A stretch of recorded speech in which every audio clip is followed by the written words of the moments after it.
launching strikes on the city. 3 days ahead of his communist government's 75th anniversary, China's foreign minister cautioned world leaders against expanding the battlefield in Russia's war with Ukraine. The top priority is to commit to no expansion of the battlefield. China is dedicated to playing a constructive role, said Wang Yi. The U.S. and Iraq announced an agreement to conclude the anti-ISIS coalition's military presence in Iraq within 2 years, potentially reducing the U.S. troops in Iraq while retaining 900 troops in northeast Syria. A jury has ruled in favor of 3 women who claimed they were sexually abused as patients at a Virginia children's hospital, awarding them $300 million in damages. The Richmond Circuit Court jury awarded each woman $60 million.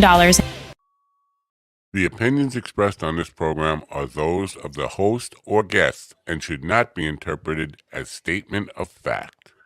Independent fact-checking and corrections are encouraged. Can we get a cup of coffee in here, please? Well. Things get brighter as things get darker and brighter. I'm darkly bright, or brightly dark. Or nothing. Here's my lighting, damn it! Alright.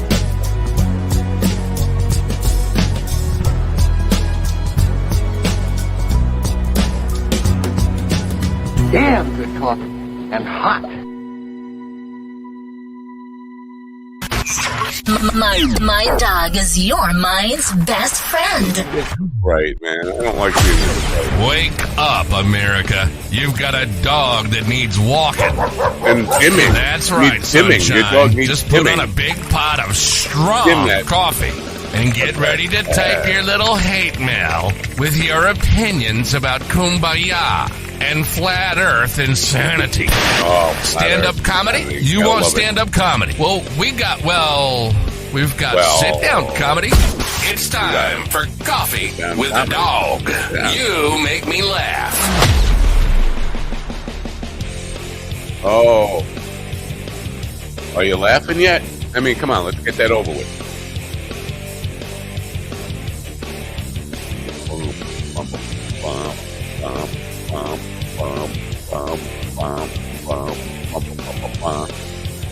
Yeah, go home. That's all I do. That's the show. Thank you for coming. All right, we'll see you tomorrow.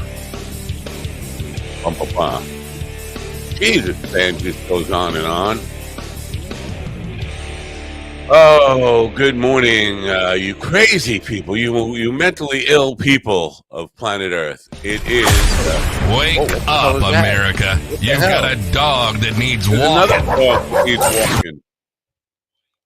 See, this looping of the tracks seems to be a little off lately in StreamYard. Boy, that was disturbing, wasn't it? Wake up twice in a row. I just went back to sleep. Good morning. Crazy. You are crazy. You are mentally ill. All of you. Me too. We're going to talk about that today. We have the Undoctor coming on board at about 10 minutes or so. Dr. Fred Moss, who gathers no Rolling Stones or something. We're going to talk about mental health and dealing with it. I don't know. I think his basic premise is just be your crazy ass self. We're all crazy anyway. Let your freak flag fly. I think that's what we're going to say. Well, maybe I'm wrong. I've been wrong before. I'll be wrong again. Hope you had a good weekend. My weekend was filled with hate. Just hate everywhere. Here's the deal. Okay, that's the deal. Goodbye.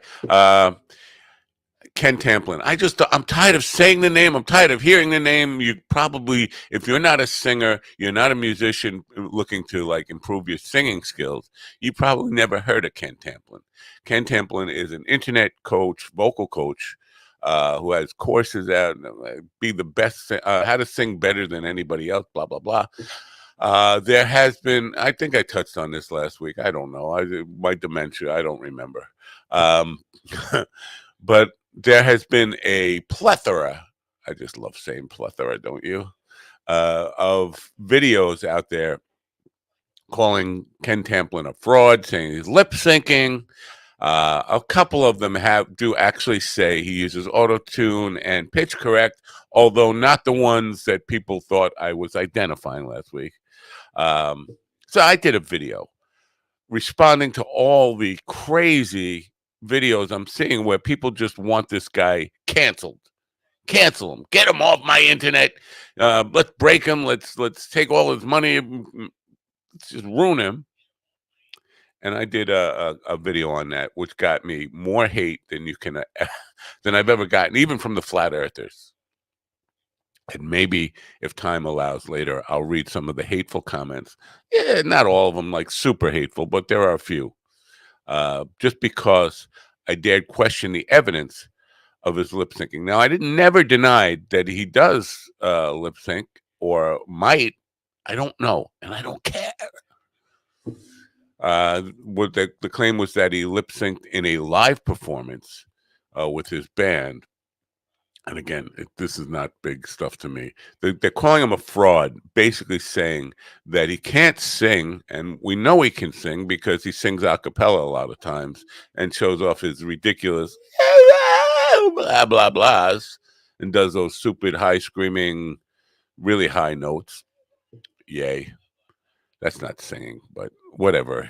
We know he can do the scales. We also know he can sing lines and stuff like that. We've heard him sing, but they're calling him a fraud and saying his course is actually both inefficient and dangerous. Now the guy's got over a million followers, subscribers, whatever, people who signed up for his course, and I don't hear very many people complaining about that. But I did a video on it, and I basically referenced a guy named Phil, F-I-L, Phil, from Wings of Pegasus, which is a channel on YouTube. Phil does analysis video, and I reference him. And listen, Phil has incredible influence right now. He's got a lot of power over people in the music industry to make them believe or not believe in anything he says. Phil has achieved godlike status among a lot of people who follow him. And he does a very good job at analysis of vocal performances. And I appreciate some of the work he's done a lot because he's turned me on to things I did not know about. But I don't think he realizes the power he has over people who might have very negative intentions, very hateful. They just want to spread hate. So I did one video on Thursday or Friday, got a lot of hate. And then I did another one yesterday, basically apologizing to Phil for the misconceptions that I put out there. By the way, I personally apologized to Phil through email a couple of times, and he accepted the apology, but I told him I wanted to do one publicly as well, just because what I was apologizing for was public. I wanted to, I'm not getting all these, I'm not getting millions of views on these things. I think it's a couple of thousand at this point, and I don't expect it to go much further than that. It's not like I'm influencing anybody, but it is important to set the record straight. What I said was basically a lot of the information is coming from Phil and a guy called Mark Ajax, who has a course himself about singing and has a real bone to pick with Ken Tamplin. And almost everybody, all the haters, are quoting or referencing Phil or Mark. And what I said was that, I mentioned the auto-tune and pitch correct, and everybody came back, well, Phil didn't mention auto-tune or pitch correct. No, he didn't. But everybody, not everybody else, a lot of other people who are quoting Phil for his analysis are also bringing up pitch correction and auto-tune. And that's what I was referencing. But people were saying, Phil didn't say anything about auto-tune. Not in this instance. But Phil does a lot of stuff on auto-tune and pitch correction. And that's all I was saying. But, oh, my God, it blew up like crazy. Anyway, they are. So the one I put out yesterday was, where does it end? What do you really want from this guy? Do you want him just to admit that he lip-synced? That will make you feel whole again so you can move on with your life? Or Do you need them to get off the internet completely? Do you need them to go broke? Do you need them to commit suicide? Is that what you bring me the head of Ken Tamplin? Is that what you're looking for? That will make you feel good. And when that happens, whatever happens, what will happen then? We just move on to the next person to hate? Are you just looking to vent hatred at somebody and ruin people? Is that what this is all about? Are there people whose lives are so empty that they have to spend their time looking for people to hate on the internet? I think this is where we've gotten to as a society. Anyway, so I'm dealing with that. So that was what my weekend was like. Also, I had a gig. You may remember I was plugging a gig that I was at a grand opening for a place called Over Easy in Huntington, New York. Over Easy at night. It was a breakfast brunch place that decided they were going to have nightclub stuff at night. One thing I did not know about Huntington, it has become Manhattan. It has become New York City. I shit you not. Parking, impossible. Big buildings, people walking around the streets are filled with people on weekend night. It's become a small city here on Long Island. And it's been a while since I'd been to Huntington, but there's that. But the club, and here's where, ironically, I was kind of lecturing Stephen about this last week about dotting your I's and crossing your T's. I did kind of do that, but I'm owning up to the fact that this is on me to have really gone to the club and just kind of made sure these people were on the up and up. We talked to them about being a partnership. Me, and when I say we, I mean me and the agent who booked the event, that they have to do something to promote it. Turns out they did zero to promote it. They didn't even let people know they were going to be open at night. So you have people walking past a breakfast place at night, not knowing whether it's open or not. They're just moving. They're going to the movies. They're going to Paramount Theater over there. They're going to a restaurant or something. Nobody's got any plans about this because they don't know it's open. The only advertising and promotion was done by me and the agent on social media. I did take out a radio ad. One person, I'm not kidding, one person showed up, an old man sitting at the bar, could care less about music. He was just there to down some quick shots before wherever he was going. That is the extent. It's been probably 50 years since I experienced a gig. I don't even want to call it a gig like that. A mistake like that. And the club owner, while I said, you know what, maybe I'll just start playing and maybe people come in off the street, they'll see something's going on in here. While I was doing that, the agent who booked the thing arrived, and then I saw him and the venue owner jibber jabber and looked like they were yelling at each other, but I couldn't really tell. They were both angry at each other. I think the agent who booked it, Steve, had more right to be upset because, again, the club, and I wish this club all the luck in the world with doing this, but if you are opening a venue, please take this to heart. You can't rely on entertainment to bring you customers. You have to do something, advertising, promotion on your own.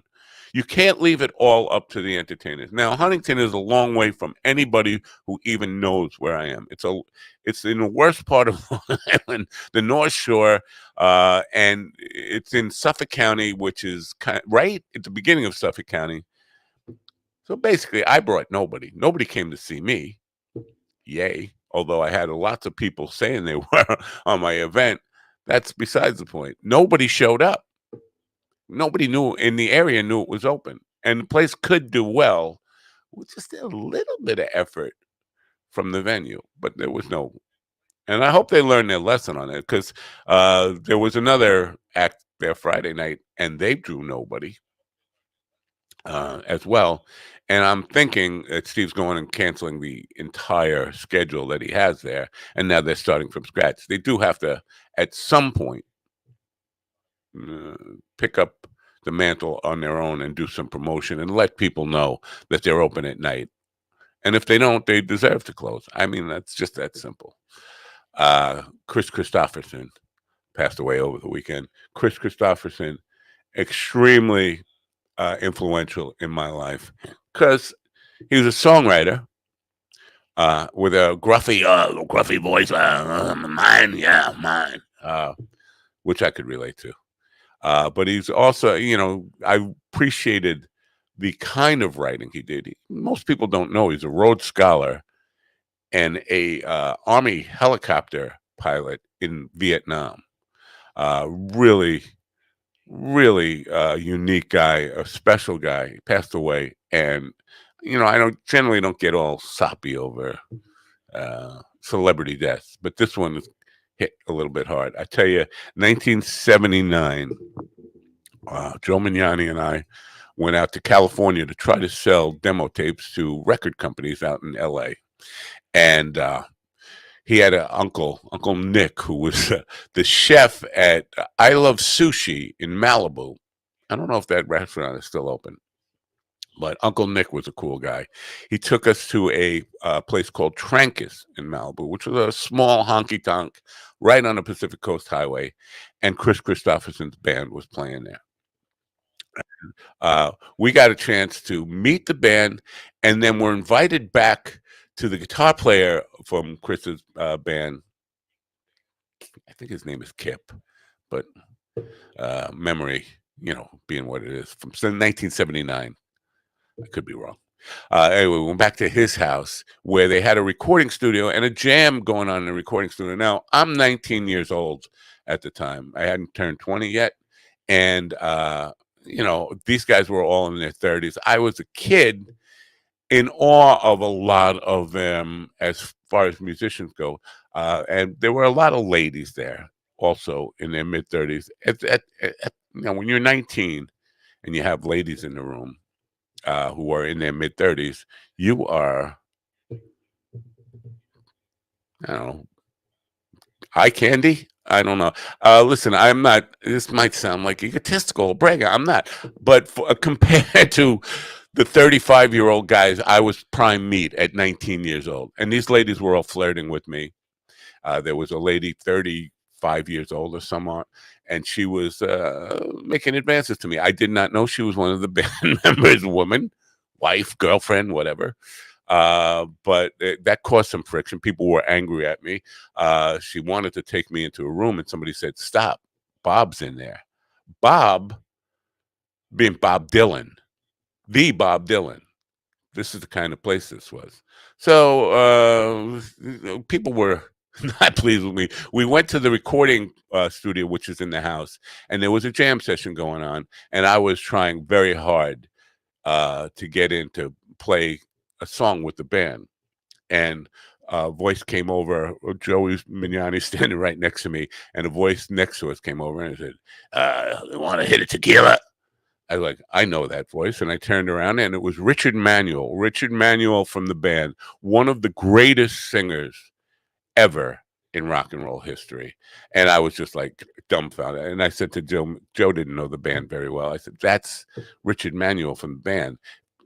Bob Dylan's here." The entire band, the band, was in the house. And it was just like a very special moment. Chris Christopherson's band and Bob Dylan and the band all in one house, and me as a 19-year-old kid in awe.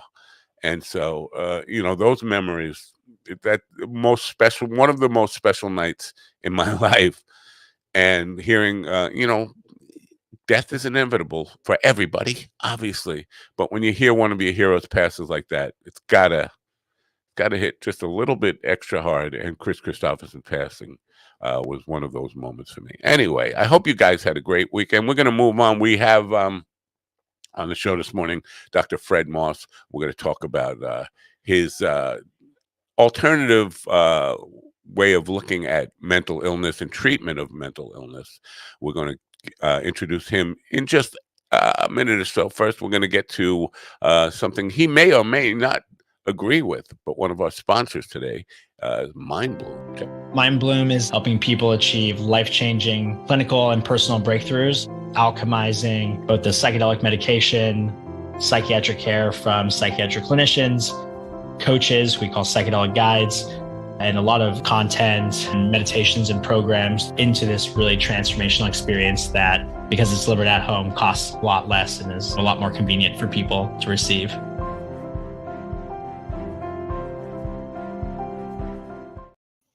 Ladies and gentlemen, in the room with me, what was that puffy noise? You're blowing hard into your microphone, and you're in GD spot. Ladies and gentlemen, in the room with me now is Stephen the blowhard Ortiz and Ron the lingerie chief Kane, and my best friend of the last 37 years, and my running mate for the future vice president of Mind Dog TV, Mr. JD Pants. JD. Good morning, America. MindDogTV.com. Have you been receiving unauthentic mental help? Thank you for watching. But if you were really mentally disturbed, you spend all of your money on MindDogTV.com products. We have the Mind Dog TV Watch. It's right twice a day. We have the Ron Thong. If of course it pinch. We have the Ron Thong. Of course it pinches. We have the sitcom. We have the sitcom condom, complete with wheel chalk for that extra push, and the GD sex guide. Dog. He likes to watch. MyDogTV.com. Support your local mercenaries. God. This rudimental reading of your own writing. But there you go. Yeah, you know, have you heard of? I called you JD Pants. I think that one's going to stick. JD Pants. This JD Vance dossier. Have you heard of it? No. Okay, JD. There's a whole breakdown of JD Vance, his history, a lot of crazy stuff about him.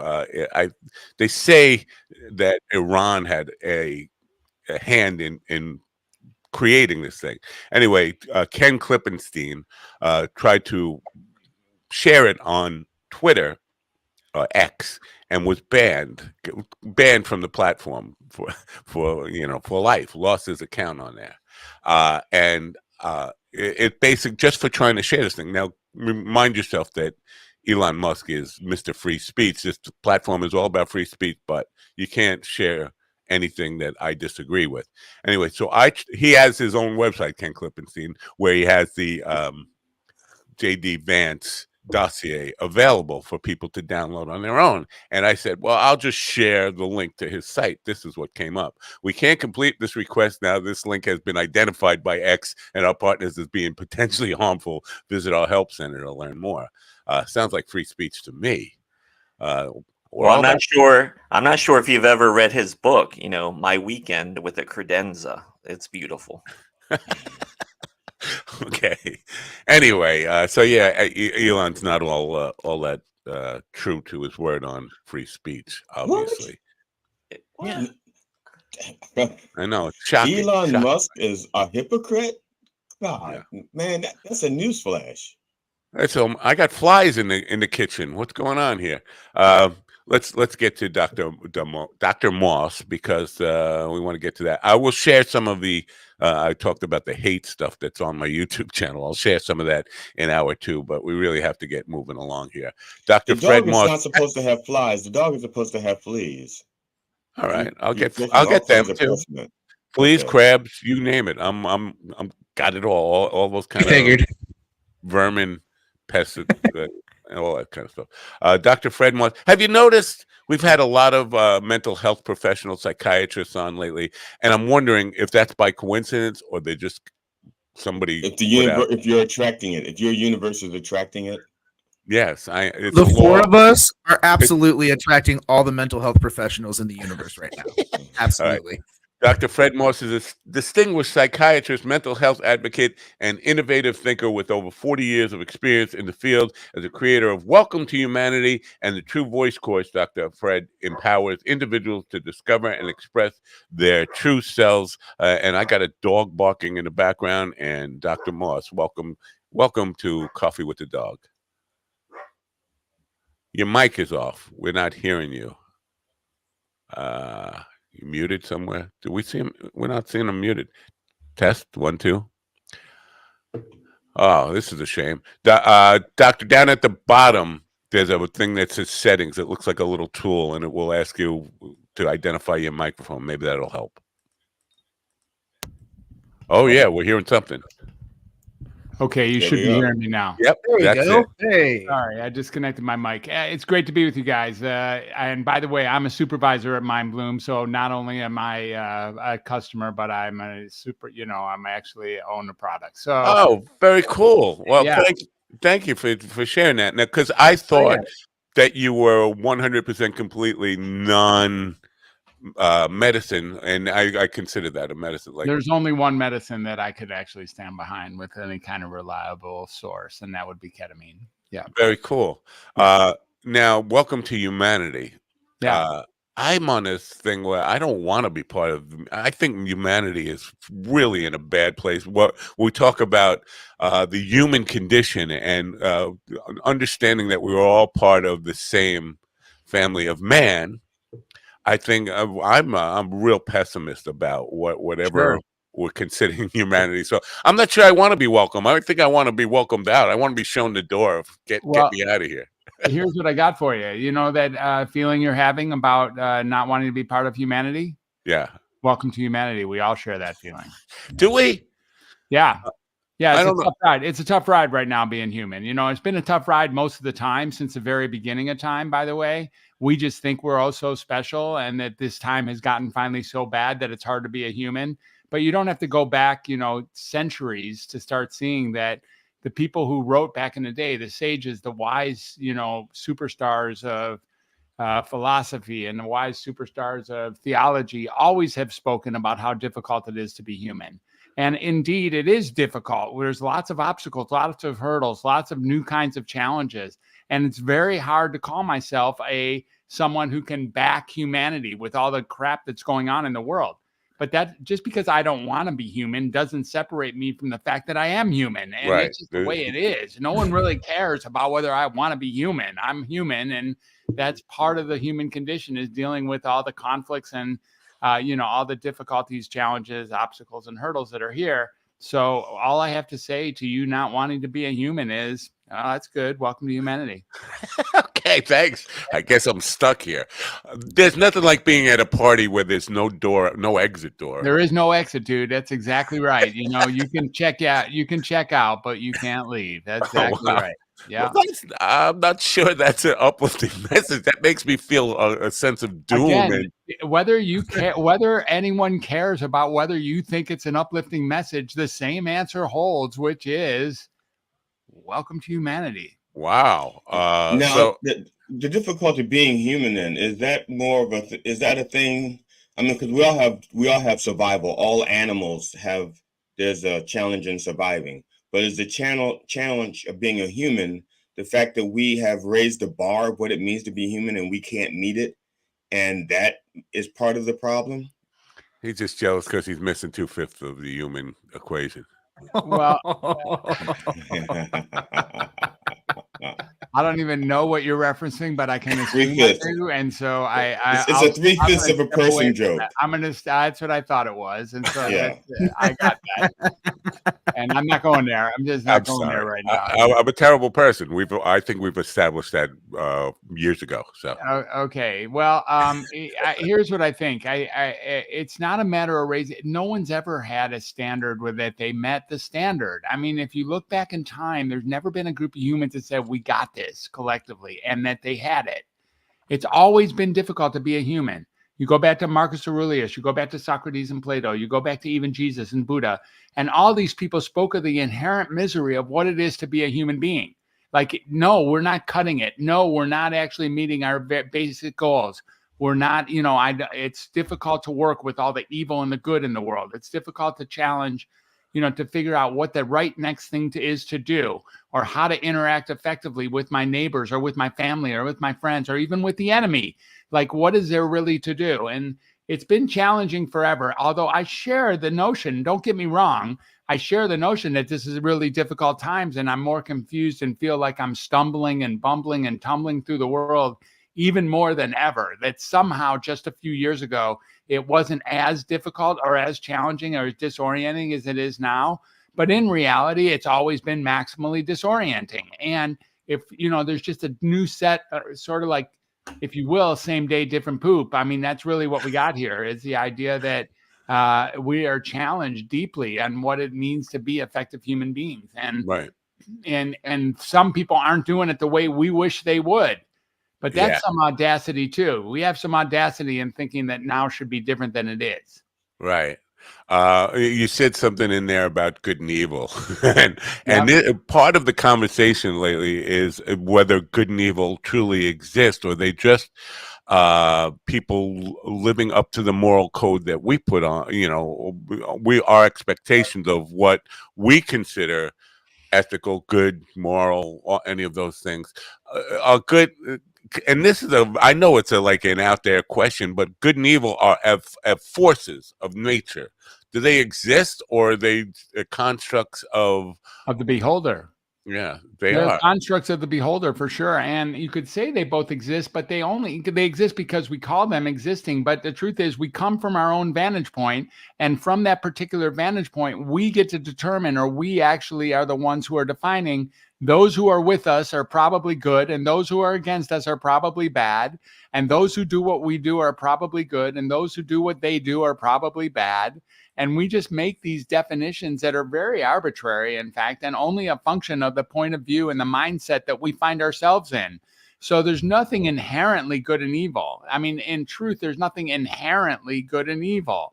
You can go, well, what about sex traffickers? Or what about, mass murderers? And it isn't like I'm saying they're good. From my vantage point, those are evil people. From my vantage point, it's not even a question that they're evil people.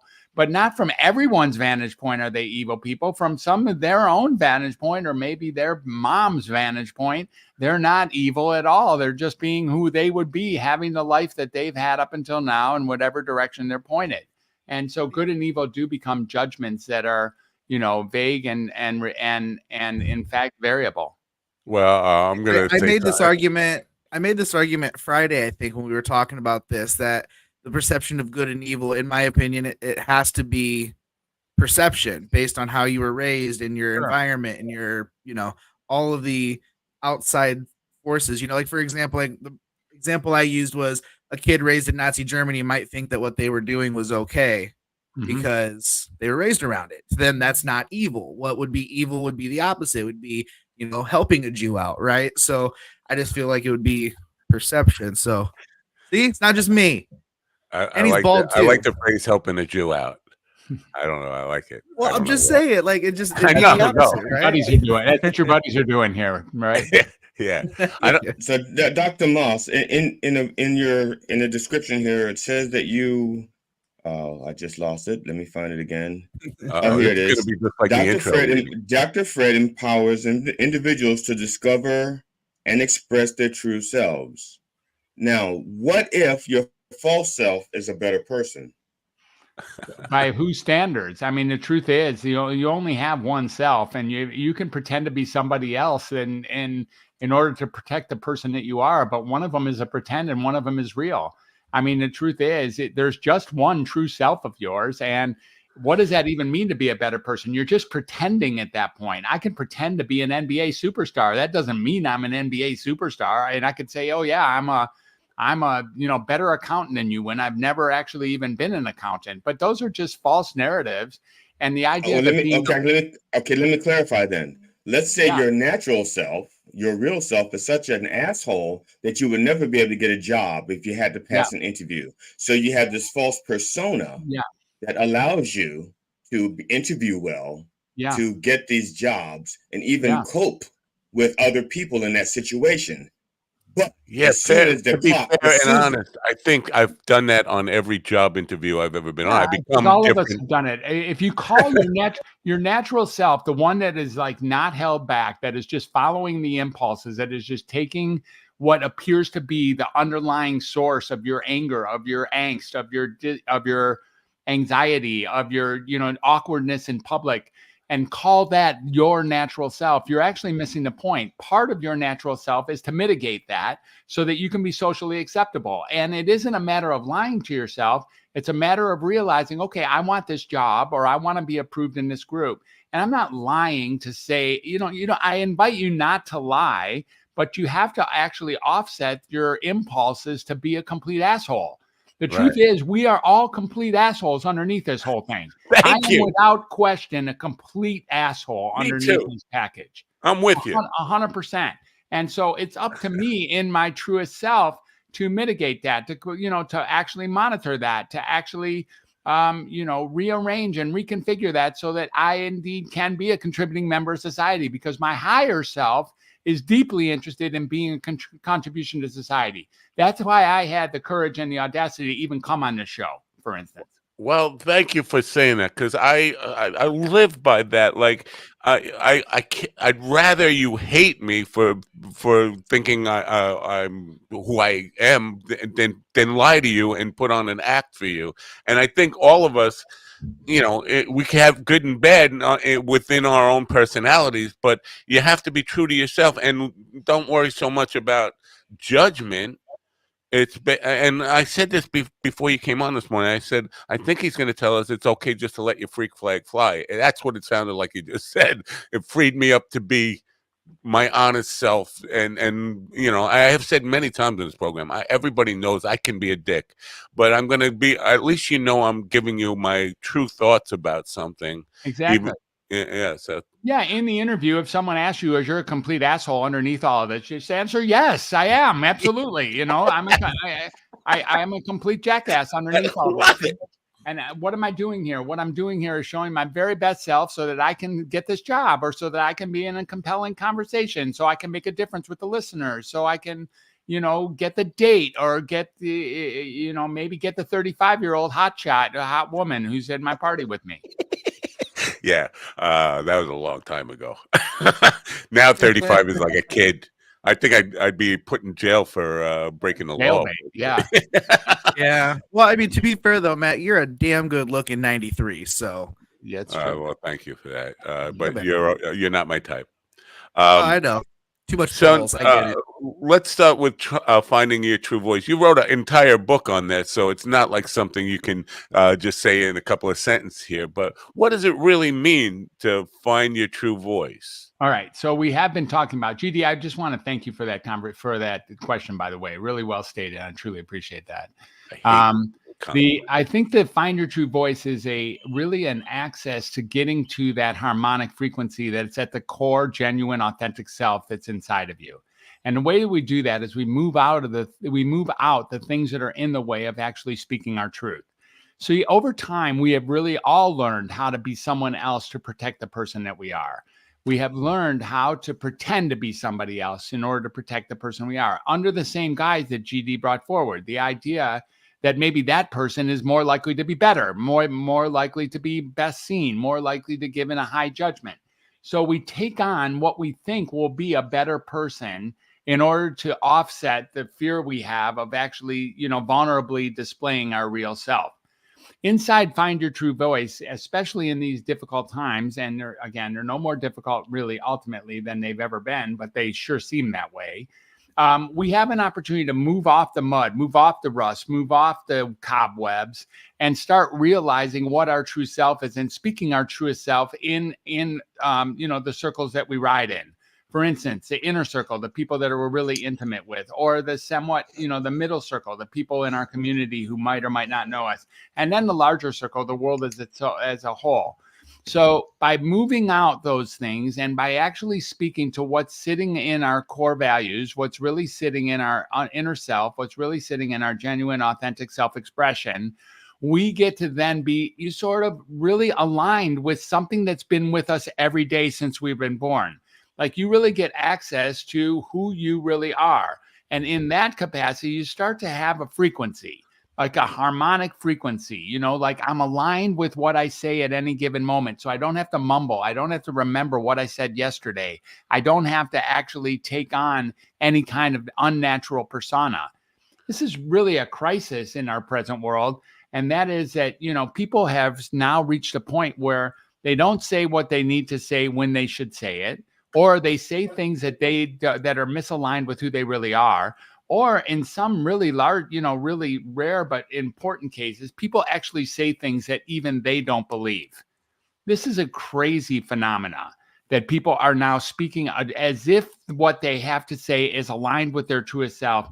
And in fact, it's not aligned with even their truest self. It's done manipulatively. It's done in order to not be thrown off the island. It's done not, so that you don't disrupt, so that you don't get dismissed, so that you don't, disappoint. And then people say things and write things and represent things that even they don't exist. And that's not true voice.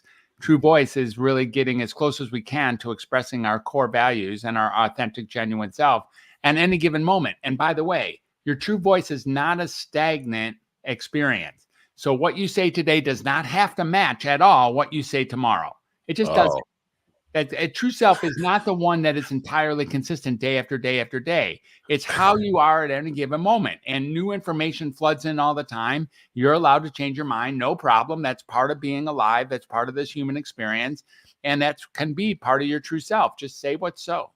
Wow, So you just gave me so much to chase my tail around on with that. Excuse me, TD. Let me finish this, and then I'll hand the floor to you. But you talked about saying things that are not really in alignment with our true beliefs and that stuff. And I started to think about when have I done that? And I really, honestly, in this moment, can't think of one, but I'm certain that it's happened. And I can't, when in those moments, I find myself, if it does, I'm thinking, if I'm saying something I don't truly believe in, what I'm saying it to obviously please somebody else or just avoid conflict, I think. Yeah, out of fear, usually. Yeah. Yeah.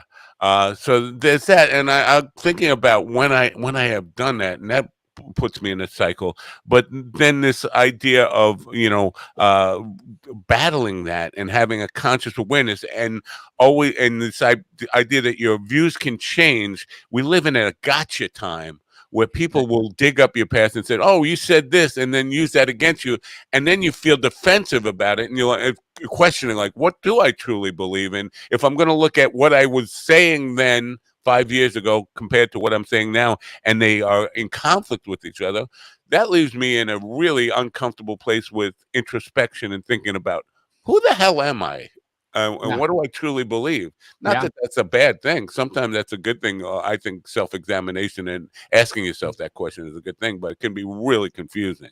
For sure. So there's this inherent prevailing conversation that says that you should stay consistent with what you said 20 years ago or what you said 5 years ago. You should be that same person. That is a faulty narrative entirely. New information pops in, and you absolutely are allowed to change your mind from that new information, including if it's just an internal experience. I mean, the truth is how I feel about certain things, including politics, including religion, including interactions, including women, including drugs, including, music, that shifts. It shifts. I don't have the exact same views that I've always had about those things at all. And I don't have that views about who are my icons and who are my superstars, who are my mentors, and who are the people that I'm avoiding and I wouldn't even spend a minute with. Those things change too. And I it's just part of the human experience. So this expectation that we're, abutting ourselves up against, that we should indeed be called on to stay consistent. It's like the politicians is a great, you look at Supreme Court justices or politicians, we're like, we tape them back in the 80s saying some shit that is misaligned with what they're saying in this year. And then we think we got them. We're like, yeah, you're obviously wishy-washy. Gotcha, yeah. No, they're obviously just human. That's all that really is. And as long as they're being authentic when they're really presenting it, and one can sense authenticity. I have been across the table. There's some, there's some polarizing issues out there. Have you noticed? There's this. Yeah, a little bit. Yeah, there's a few of those. And so, I have been across the table with somebody who was diametrically opposed to me on a particular topic, right? Who absolutely was adversarial, like he had a totally the opposite topic about something that I knew, or even more dangerously about something that I knew that I knew. And I can actually hang with them as long as they're being authentic with however they got to where they got to. I can actually sit with them and listen to them and care about what they say, even if I firmly and totally disagree and think they're wrong. This only can happen in the world of authenticity. If in fact it seems like it's an act, if it's fact it looks like it's manufactured or in order to, I sense that, and I have no time for that bull crap. So I instead actually like reject that. But if it's coming from an authentic space, I've heard people say things that I absolutely diametrically disagree with, and yet alone I can tolerate and even want to know more as long as they're coming from their own authentic self. Yeah, a lot of people. I think we've been.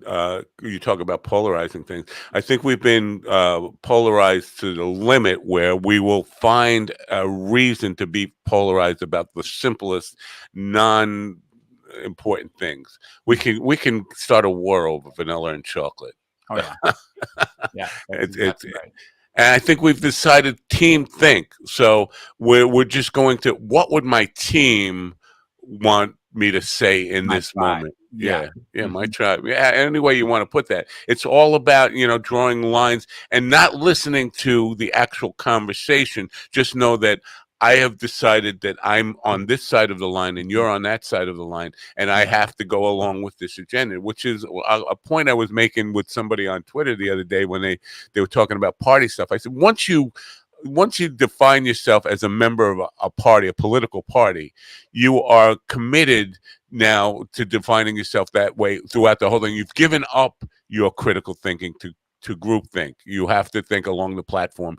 This is the platform of our party, and we have to be here on this issue. We have to be here on this issue. We're here on this issue. And if you cross that line, you're going to be demonized and cast out of the party, and now you're out of the tribe and on your own. You're in the wilderness fighting for your own survival without the tribe. That kind of mentality. So it's really hard to be a critical thinker and be an independent thinker in today's society. And It is. It is. Except here's the other thing. Just formulates the genesis of a new tribe, and that is the tribe of critical thinkers. And you don't have to be Republican. You don't have to be Democrat. You can be in the tribe of actually free thinking people and maintain that. And as hard as it is hard if your purpose, if the whole point of why you express anything is to indeed stay in that particular tribe, and you end up upending your basic views on things, your basic core values, in order to stay in a tribe, you have now really had a very traumatic impact. You have made a very traumatic fracture into your own psyche at that point. You have decided that you're going to start saying things that are misaligned with yourself, and there's massive soul sacrifice waiting for you there. There's massive heartache over there. There's massive energetic fractures over there, and the impact on that to create dis-ease or illness is very large, especially, by the way, in the world of mental illness, which, by the way, I am an expert in. Okay.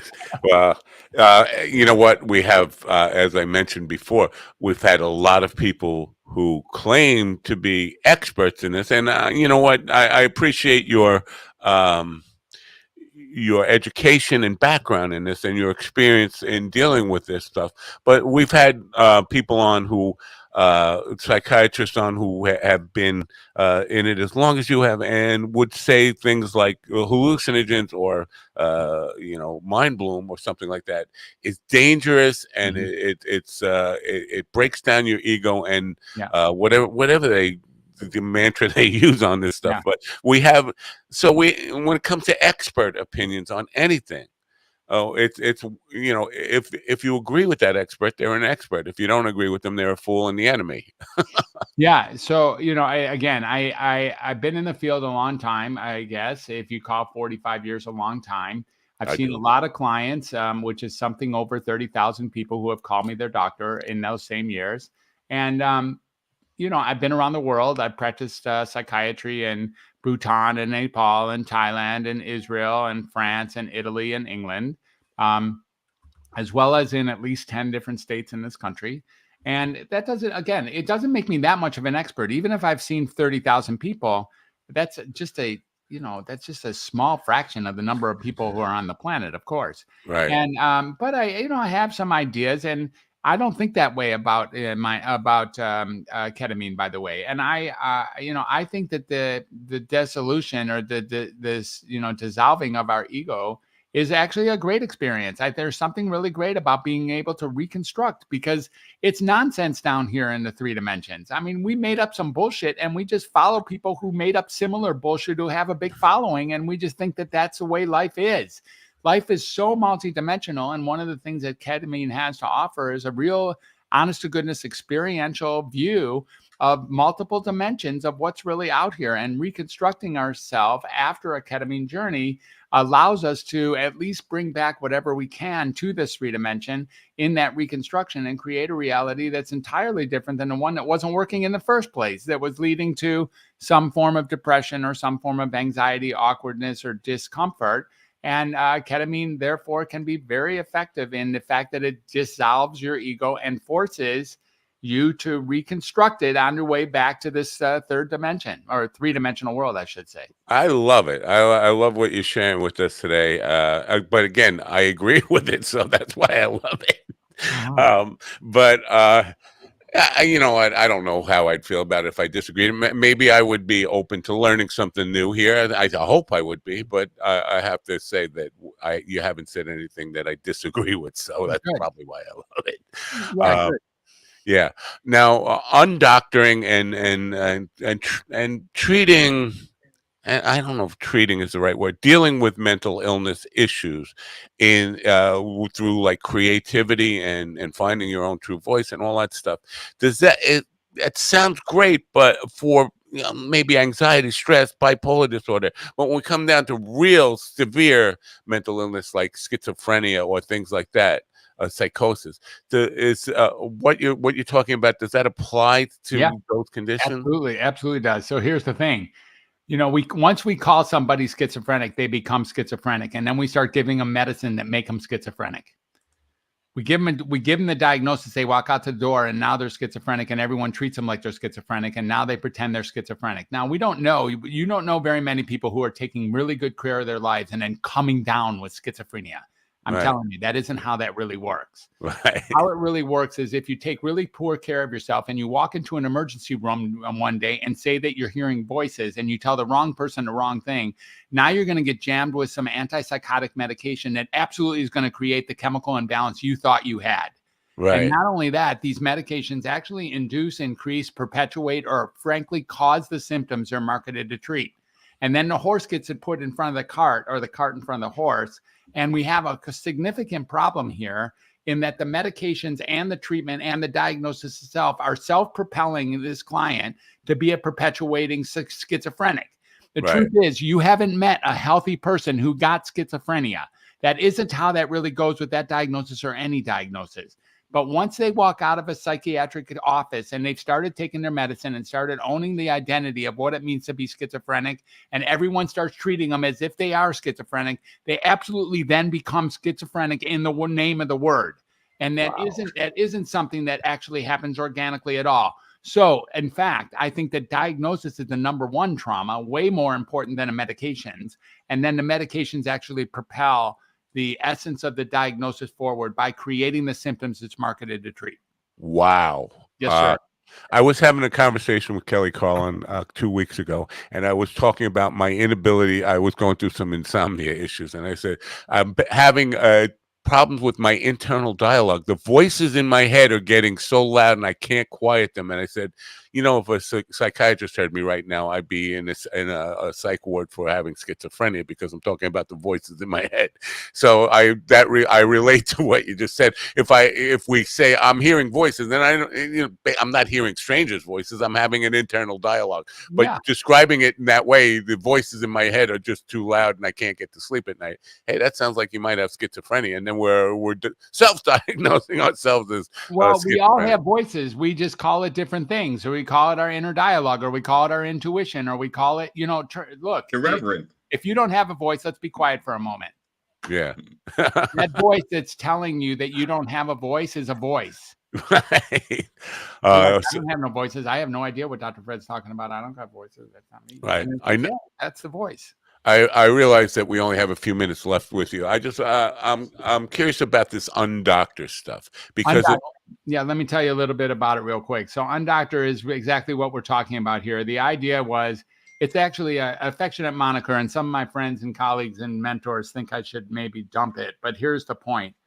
I am a doctor, absolutely. And when I've looked at the possibility of what I just said, that the medications and the treatment and the diagnosis actually propel the symptoms that are marketed to treat forward and create a perpetual patient, I started to really look at where in the cycle can I make a difference besides just going to the top of the mountain and screaming my truth, or picking people up by the collar and throwing them against the wall and telling them to stop doing what they're doing.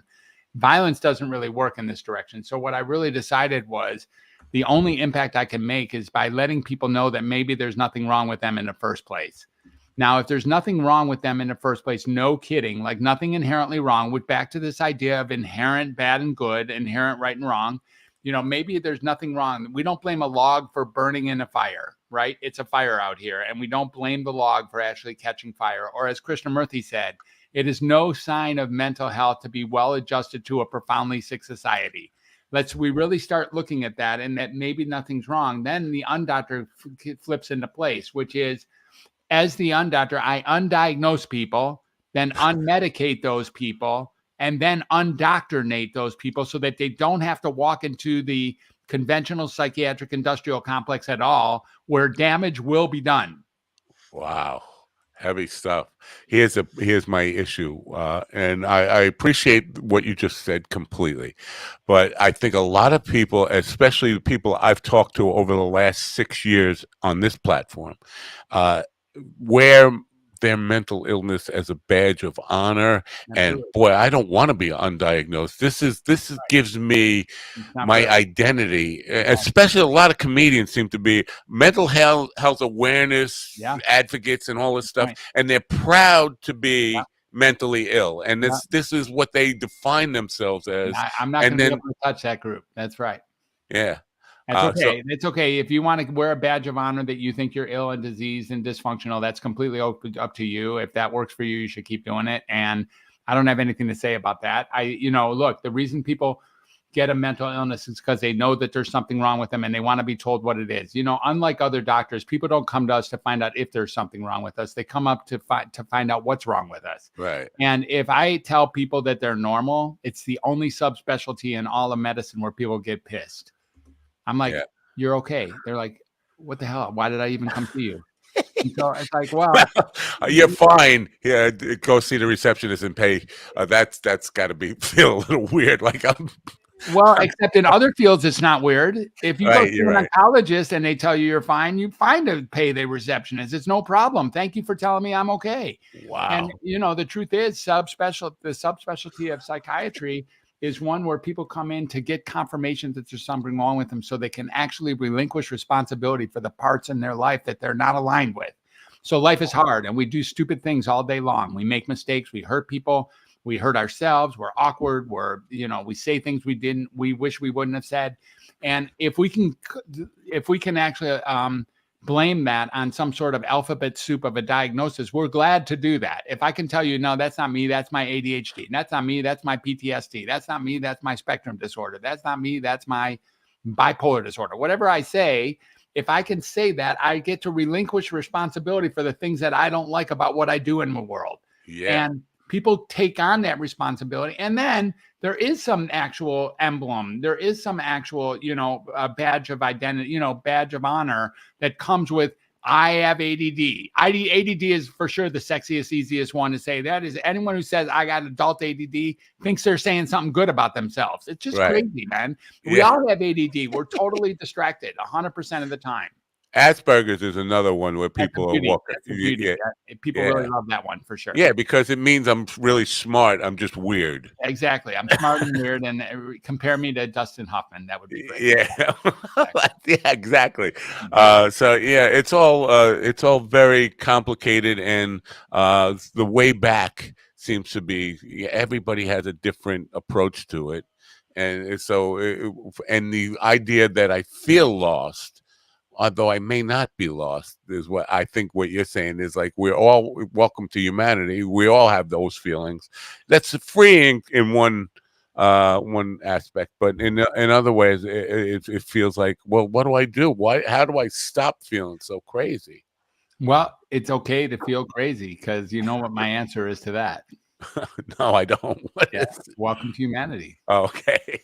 Now, speaking of Welcome to Humanity, I know you have to get out of here. Ray. drfred360.com. You have a whole bunch of websites linked to that. drfred360.com and welcome to humanity.net. And then, I'm putting together a group as well on Mighty Networks. I have a group in school and I buzz around the social media. But the real two places to learn about me and to book a discovery call, which I'll be glad to do with any of your listeners, is at these two sites. drfred360.com is a concise, very hip, slick website.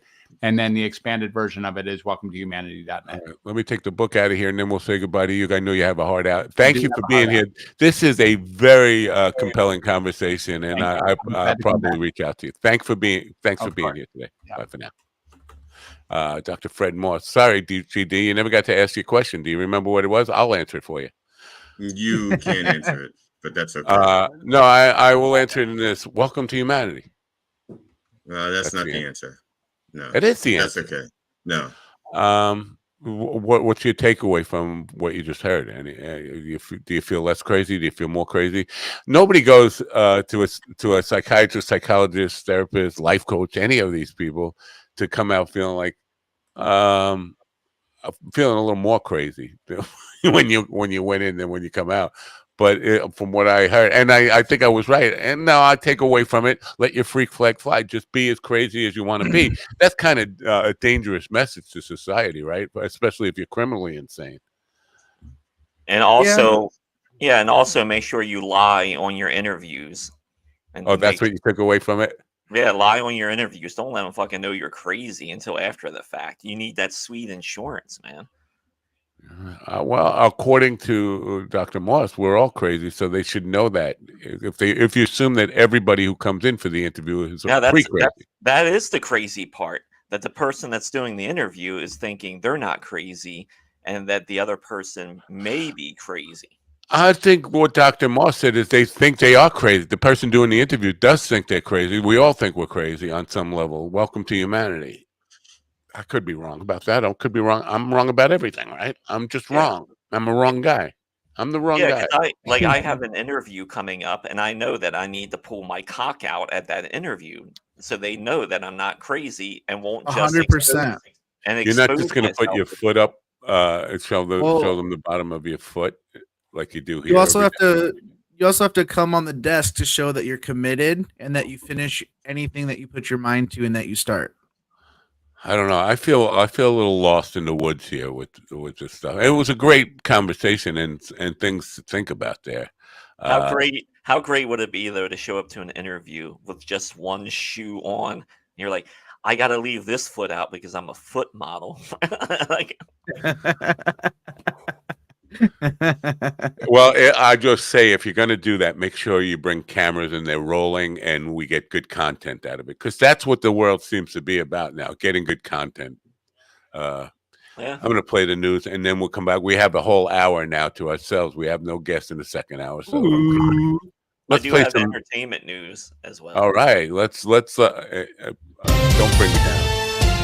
The U.S. and Iraq announced an agreement to conclude the anti-ISIS coalition's military presence in Iraq within 2 years, potentially reducing the U.S. troops in Iraq while retaining 900 troops in northeast Syria. U.S. officials emphasized that the agreement doesn't represent a full U.S. troop withdrawal, but a shift to a new U.S.-Iraq military relationship distinct from the coalition. In a joint statement, the U.S. and Iraq outlined a timeline for ending the coalition's presence in Iraq no later than September 2025. Liam White reporting. 3 days ahead of his communist government's 75th anniversary, China's foreign minister cautioned world leaders against expanding the battlefield in Russia's war with Ukraine. The top priority is to commit to no expansion of the battlefield. China is dedicated to playing a constructive role, said Wang Yi. He also warned against other countries throwing oil on the fire or exploiting the situation for selfish gains, an apparent reference to the United States. Benjamin Wright reporting. Hezbollah leader Hassan Nasrallah and several other commanders leaders were killed in Israeli airstrikes on Beirut, both the group and Israeli officials confirmed. Following his death, Israel continued launching strikes on the city. Iranian state media reported Saturday that an Iranian Revolutionary Guard General Abbas Nilfarushan was also killed in the same Israeli airstrike. Nilfarushan, the IRGC deputy commander for operations, had been sanctioned by the U.S. for his involvement in suppressing protests in Iran. Joseph Eckerson reporting.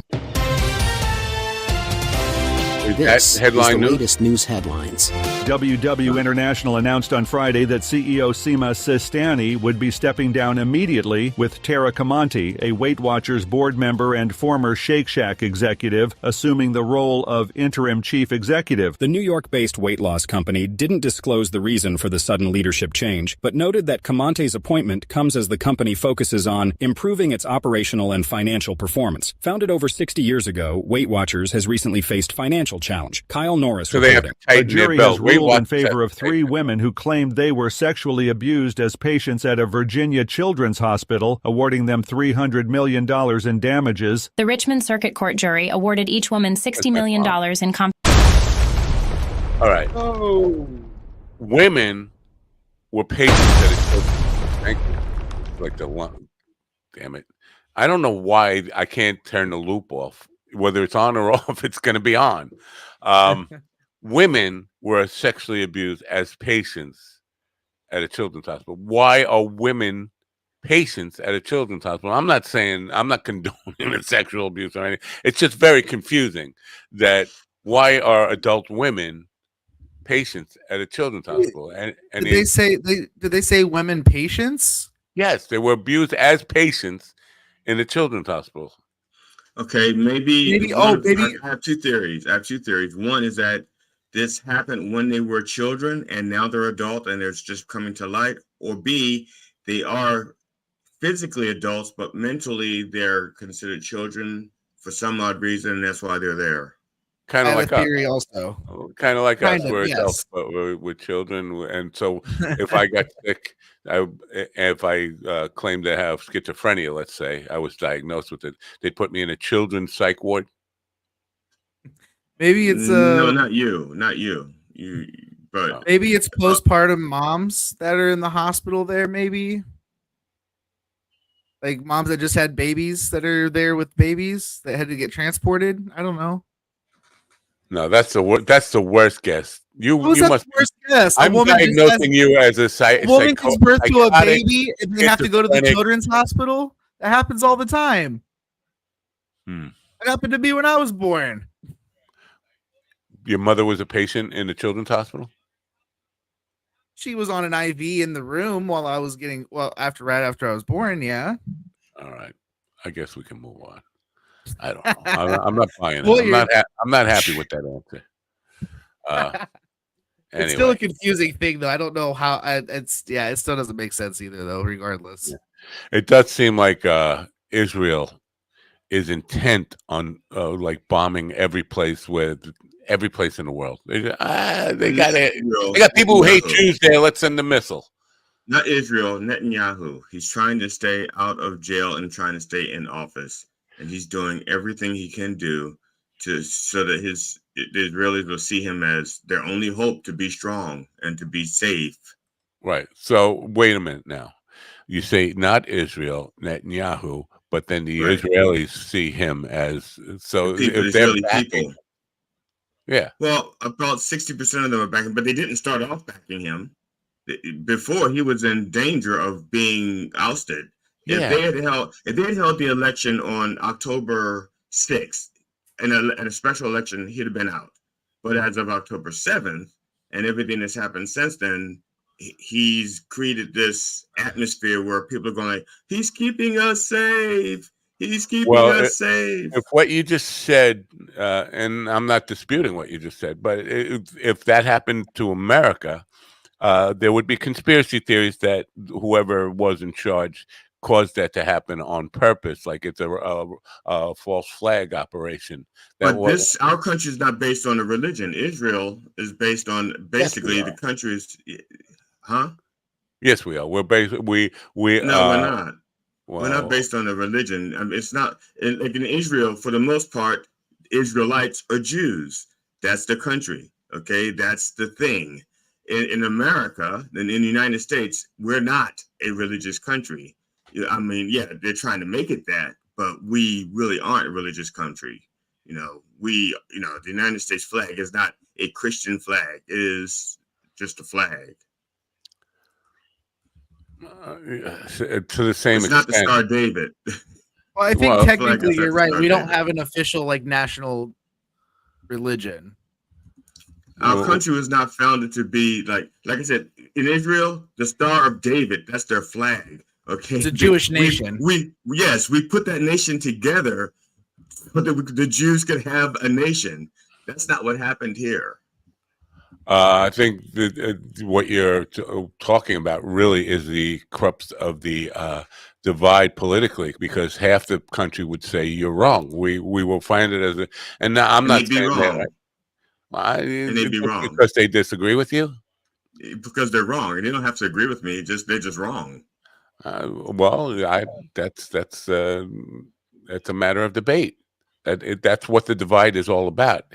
If half the people say one thing and half the people say other, the right and wrong are in the, especially in a democracy, are in the will of the people. And if more people, okay, then let's not say right and wrong. Let's say they're inaccurate. They're mistaken. Not according to them.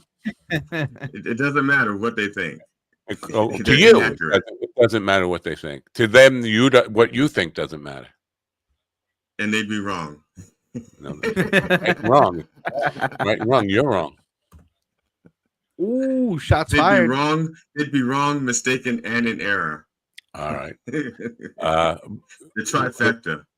There is God all over our language, in our documents. God is everywhere in these kind of in our government. So it's hard to say we weren't founded on a religion when it's the same God that Israel. But a lot of that stuff was added later. Like in God we trust. I don't know when that first appeared on money.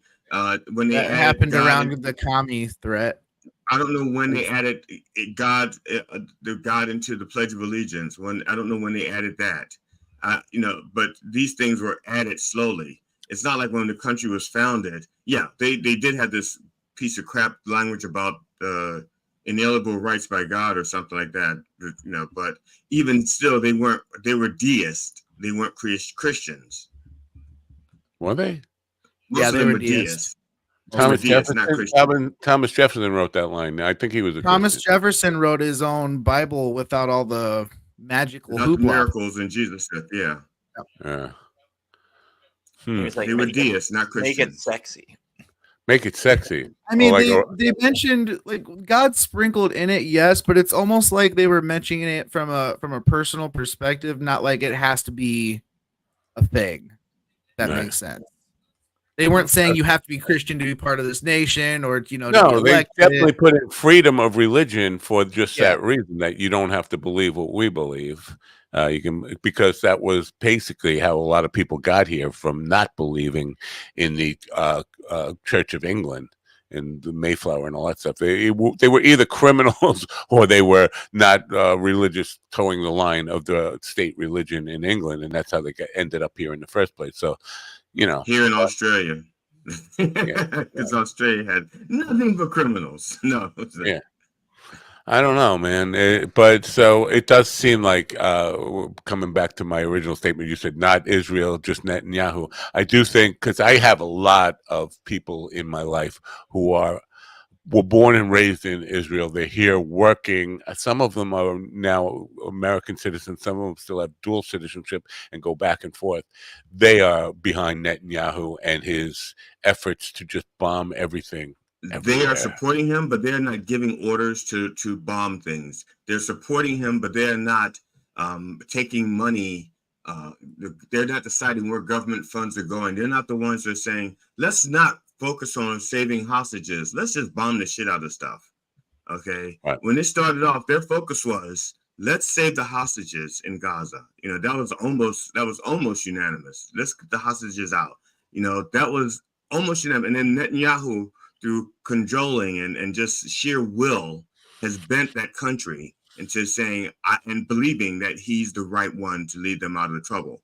And he's just trying to secure his own spot. He doesn't give a shit about the people of Israel. And I know this for a fact because I talked to him last night on the phone, and he said to me, whatever he said, something in Hebrew. But I don't think you were talking to BB. I think you were talking to Pellet. Different gun altogether. No, I was stroking the pellet gun, but I was talking to BB. Okay. Now let's for the sake of argument, let's just assume that you are correct and everybody else is wrong. Yes. So Netanyahu is determined to just blast everybody all around the country who he sees as a threat. My point in bringing that up is, like, why are we not saying enough is enough? You can't just go around, because he's dependent on United States support, weaponry, money, all that kind of stuff, and backing. Why are we not saying enough is enough? You can't just go around and like Michael Corleone wanting to wipe out all your enemies, wiping everybody out. Isn't it enough just to know that you've secured your people? But he doesn't agree with that, and that puts us on the verge of World War III. I mean, if he's just going to keep doing this and nobody's going to stop him, what makes him any different from Stalin, Hitler, or whatever? Anybody who just like crazy, you're gone crazy. You can't just wipe out everybody who doesn't agree with you. Yes. What? Why are we not saying? That's the question. Okay. Why are we I don't know the answer to that. I don't. I don't know what they're saying. I do not know what they're saying behind the scenes. I do know that them giving them. There's some kind of moral obligation to make sure that Israel exists and defend itself. And maybe they don't know how to chew gum and walk at the same time. Or I have no idea, because I don't know what they're saying behind the scenes. It's baffling to me because it seemed like they're pandering to the Jewish vote, but the Jewish vote is not all. There are many Jews American Jews on the side of peace over there as are committed. We need to wipe out all Muslims and everybody who is a threat to Israel. It's just. I may be a little naive in this regard, but I would like to believe that all of the Jews, or like 90% of the Jews in Israel, regardless of whether they're far right or far left Jews, they want peace. And that's what they really want, to have peace. But they may not agree on how to achieve that peace. The two-state solution. I would say most of them think the way to achieve peace is to wipe out everybody who hates us. Yeah, basically. I'm pretty sure that's their mindset. But I think I still think that in the beginning, the two-state solution was viable. It was an option. And if it wasn't such a viable option, is Hezbollah and Iran would not be fighting so hard to make sure a two-state solution does not occur. Because they want to wipe out the Jews, and they can't do it if there's a successful two-state solution, because there'd be peace. I don't think there'll ever be peace. We know I'm a pessimist, though. Do you? I think there will be peace. It's just a matter of at what cost. Oh yeah, like wipe out everybody on the planet. If we would kill all the humans, there will definitely be peace. That'll do it. Yeah, 100%. I don't think so. The tigers will still be killing. But they don't understand what peace. That's not peace. Is a relative term. They're eating to survive. They're not just killing something just to be like, it's dead. Well, actually, they might. Cats are fucking evil creatures, so they might actually just kill something for the shits and gigs. Domestic cats are. But that's because they've been around us. They've been around us. We got to remember, we're not. We got them hooked on laser lights. We got them hooked on laser light, soft pillows, and catnip. And now they're like, no, I need my next laser light fix. Come on. But domestic cats aren't pets to us. We're pets to them. We're the ones that clean up their poop and feed them and, serve them.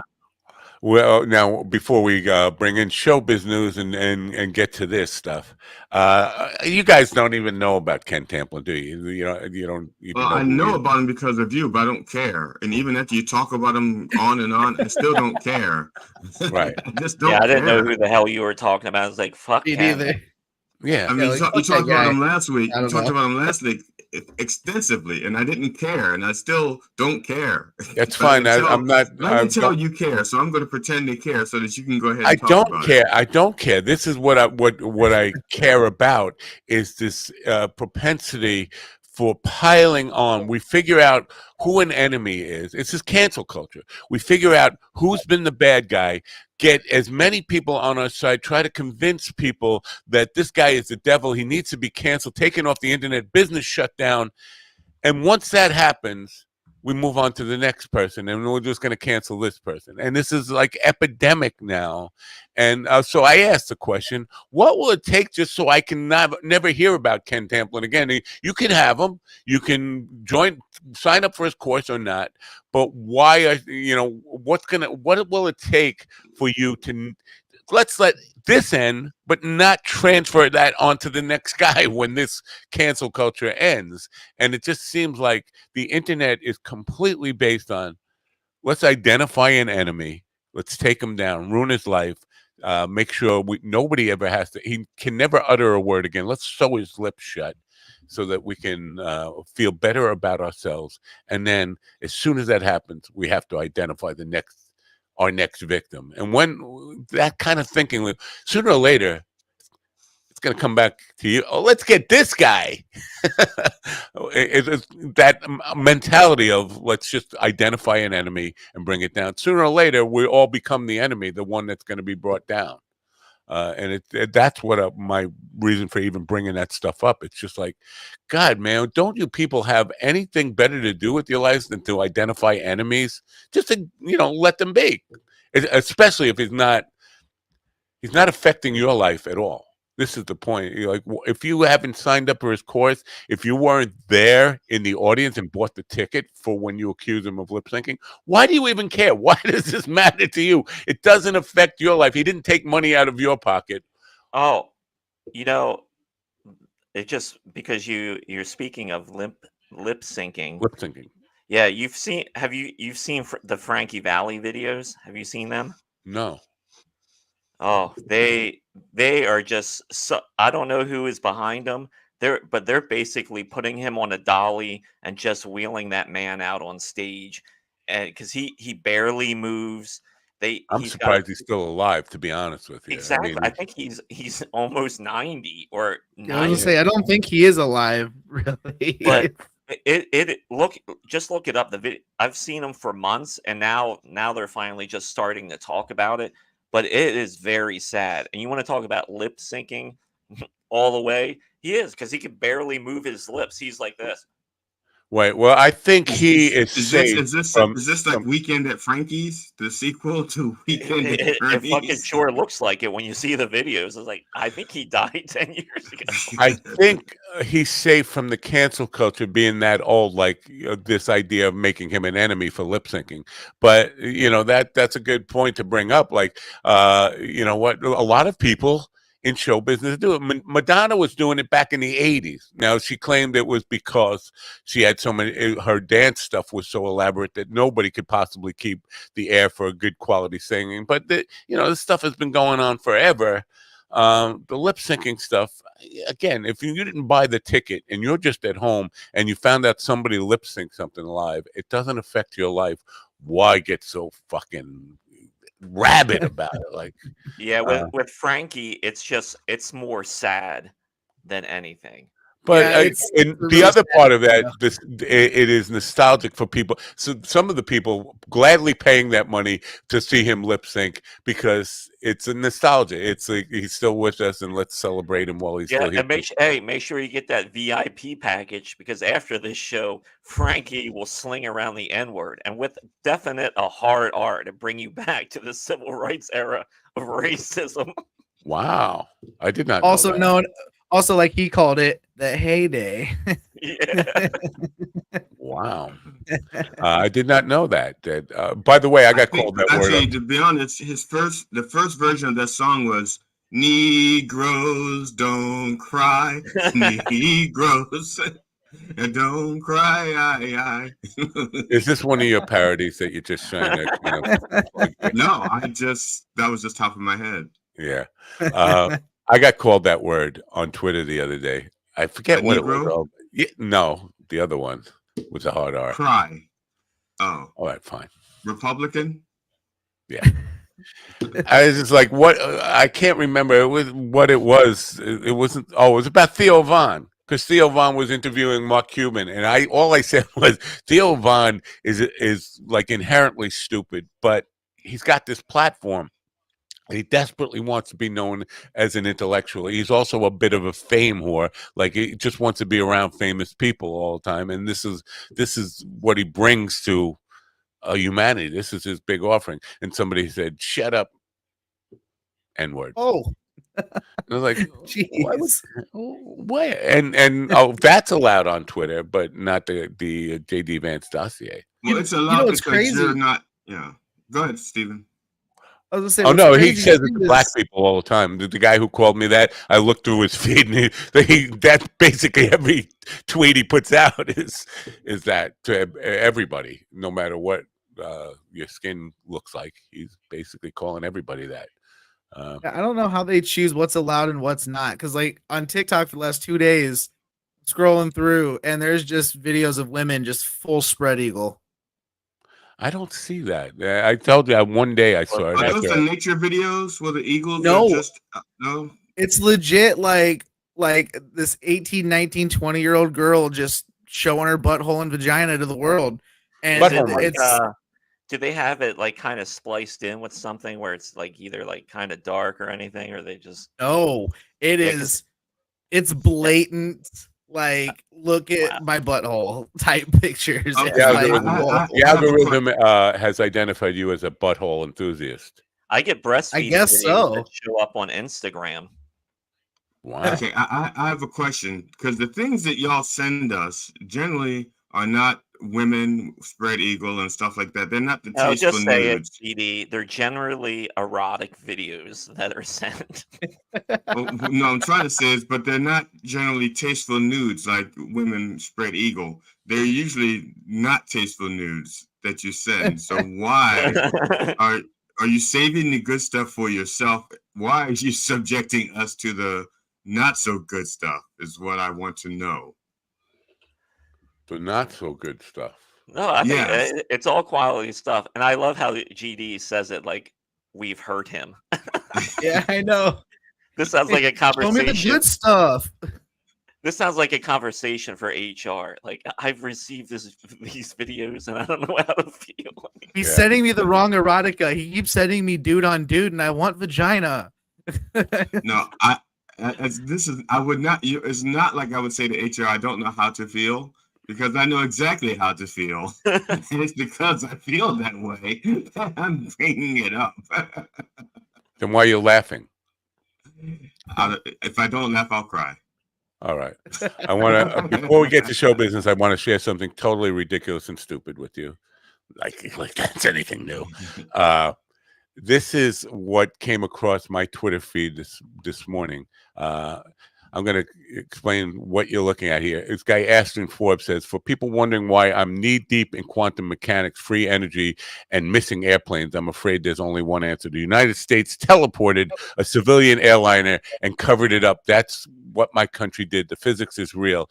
If he's showing this for people on the radio, there's a infrared video of a plane flying at night, and then what looks like I don't know, just a maybe a bomb hit it or something, and it's gone. Now he's claiming they are teleported into another dimension, and there are lots of people buying into this stuff.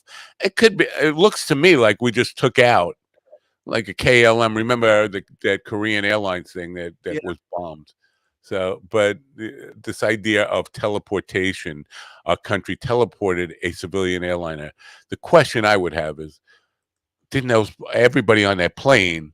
Don't they have family wondering whatever happened to Joe? Anybody see Joe? What happened to Joe? I went to pick him up at the airport, and they just told me that plane doesn't exist anymore. I mean, how do you reconcile any of this? I mean, conspiracy theories being what they are, this is pretty out there. Any thoughts on this? Do you believe teleportation could possibly be real? Not to that extent. It's not. No. If you look, I'm looking at the video. and because it's infrared. But when this quote transporter thing stops, there would still be a heat signature from the vapor trail that just doesn't disappear, and the clouds just gone. You see the clouds are just gone by the time it's done. No, I don't What do you buy it. think this is? Do you think it's just bombing it, or you think it's just totally made up, fake? I think it's CGI? spliced. I think it's spliced, or I think that footage, the airplane footage, and the footage of the circle and stuff are two separate things that they spliced together. I feel like if this was real, this would have probably hit the news hardcore. Would it? Something. I don't know. I don't know. Here's the thing. It looks the infrared image looks like an infrared image, but then when that hole happens, it looks very animated. Yeah, I know that teleportation, in a sense of really subatomic particles, has been done in places like CERN and stuff like that. I don't think a full-size airline, I don't think you could do it with a human being. I don't think you could even do it with a fly. If we're coming back to Jeff Goldblum, I don't think you could even do it with a fly. I don't think you could do it with even like a hair. Physically yet. I think it's just down to subatomic particles. But who am I to say that? I don't know. I haven't been privy to any of these kind of... Even if the airplane were empty with the exception of the pilot, we still have to answer for the pilot. So like, even if it's like we're just flying this airplane for whatever reason. It could have been a drone. Well, they could have been flying it remotely. It could have been drone, yeah. What about Malaysia, the Malaysian Airlines, whatever that number was? You remember that plane that just disappeared? Yeah. Still has not been located anywhere.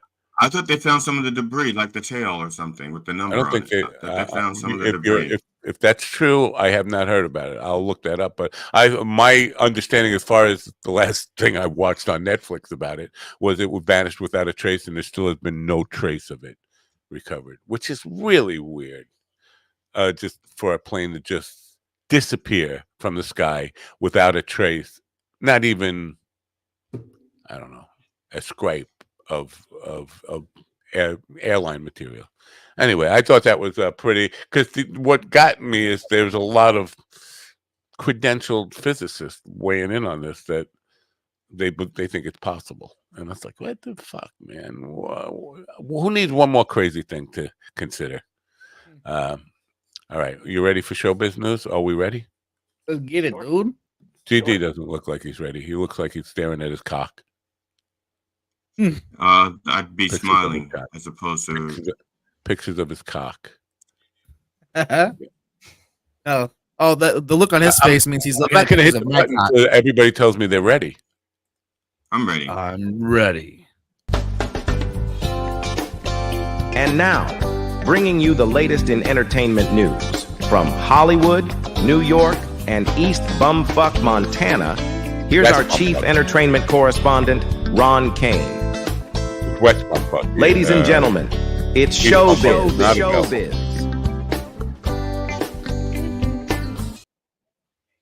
Showbiz, everybody. Hey, it's Monday. I think. Yes, Monday. Is it? It's Monday? Yeah, it is. Yeah, why not? I guess it is. I mean, I don't know. The days just all blend together for me anyway. So, Stephen, do you feel this image is offensive in any way? Yes. All right, that's all. Good job, Ron. All right, let's move on. So Maggie Smith died last week. You may know her from the Harry Potter movies as Professor McGonagall. And she has died at the age of 89. And she was quoted on her deathbed as saying, "Crack the sky is for wankers and sheep shaggers." So sheep shaggers. Yeah. Now that means just taking the wool off a sheep, right? That's what sheep shagging is. Yeah, sure. Sure. Maybe back in the 1800s where you grew up, but in our days, that means that she's fucking. Oh, excuse me. I did not know that.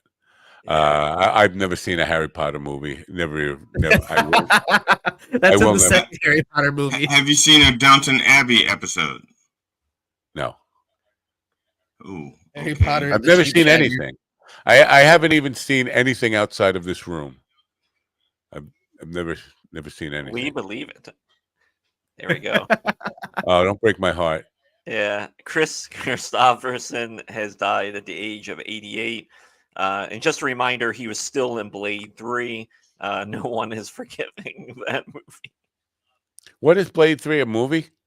Yes, yes. Okay, I don't know. See, I told you, I've never seen anything outside Those of are this the movie. only movies that I've seen him in were Blade 1 through 3. Really? You've never saw like Three. Songwriter? Songwriter's a great movie, even Star is though Born. yeah, Star is Born is he's in a lot of movies, man. So some of it like Western stuff, but he's been in a lot And of he stuff. sang quite You a know few what? songs. What was a really what was the name? It's the sailor who fell from grace with the sea. I think it's something like that. It's a like He a was al- semi. he was also in Barbra Streisand. Yeah. Yeah, he dated Barbra Streisand, right? I said he was in her, right? He Yeah. reminds me. He reminds me of a guy though that you would be in a green room with, and he'd have some stomach issues, and he would just fucking crop dust the room, then leave it, then lock you in the room with it. Now, what causes you to feel that way about him? I don't know. It's He the just- mustache. He just has that look about him. It's like I've shit in so many green rooms and left people there Well, with it. I don't know. I think he more has the look of like, yeah, I keep my socks on during sex and my watch. Let me Like, tell I feel you like that's something about Chris Christopherson. It's he's the only songwriter ever to have a #1 song on the gospel, country, pop, and rock charts all at the same time. What was 1969. it? What was his biggest hit? I think Me I and don't know if Bobby he's the only McGee, one. he wrote for Janis Joplin. Well, he wrote it for himself. Janis Joplin did it. For the Good Times for Ray Price. Why Me? Oh Lord, Why Me? Sunday Morning Coming Down for Johnny Cash. Lots. Help Me Make It Through the Night. Lots and lots of hits. The guy So wrote. like back in his heyday, so would have been like kind of like the Taylor Swift on the Taylor Swift level, right? No, he wasn't really ever like a big star on his own. He had written songs for himself and he performed with his own band, but his greatest success in music came from other people covering his songs. Yeah, he was the Anthony Newley of country or Pretty pop. much. Yeah, that's a good way of putting it. He was. But now people have to say, who's Anthony Newley? Right. Yeah. Exactly. Yeah.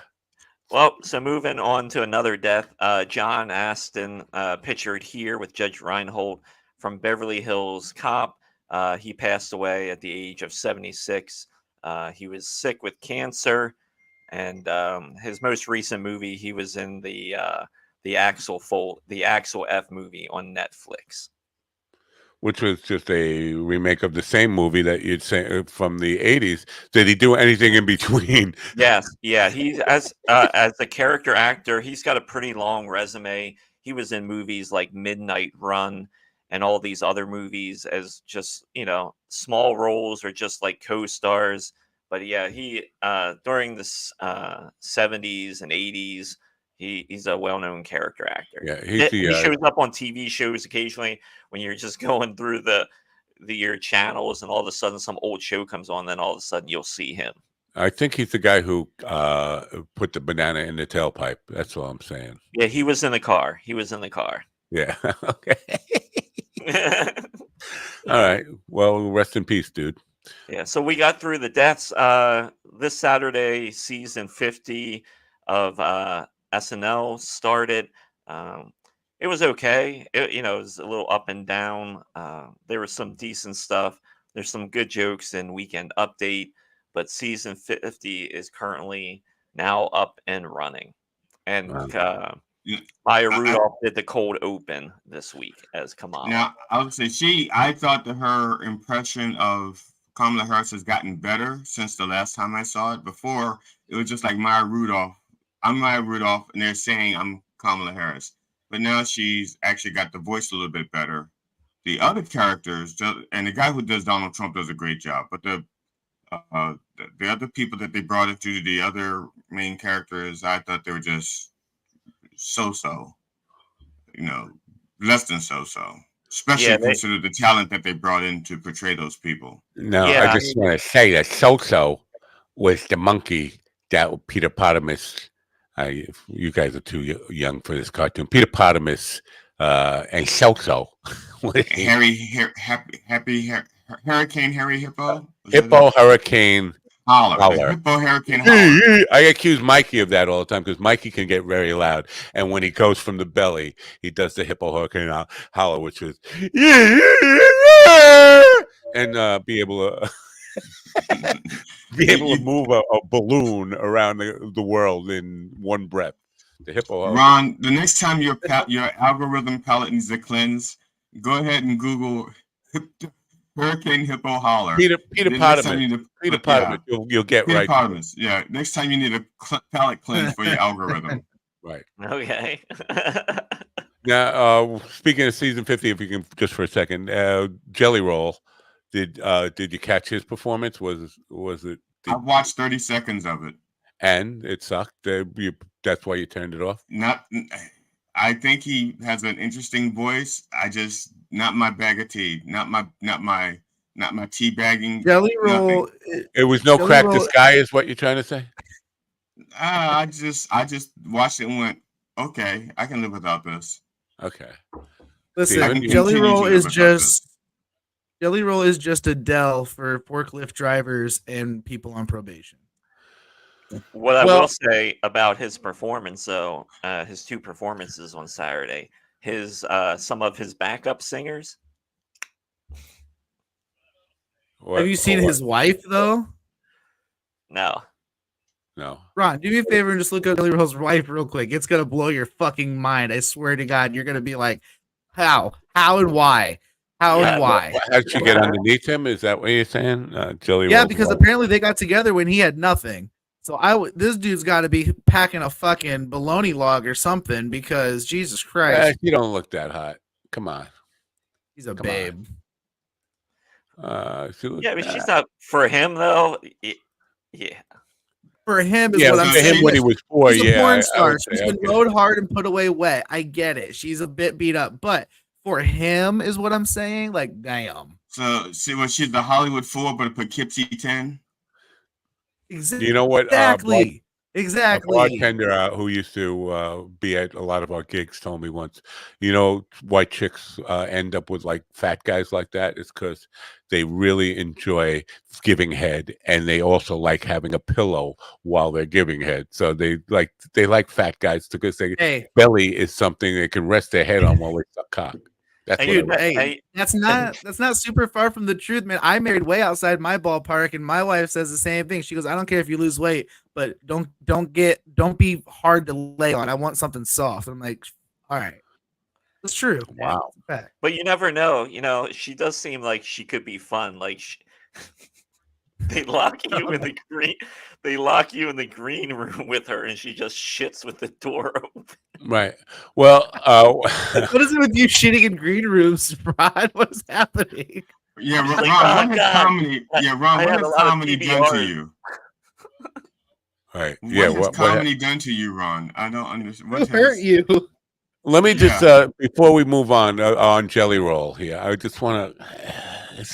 I'm not bashing him. I promise. It just seems to me that a lot of these guys who get out of prison, they are the whooshiest. You would think they would be hard and tough guys. He seems to be so fucking sensitive.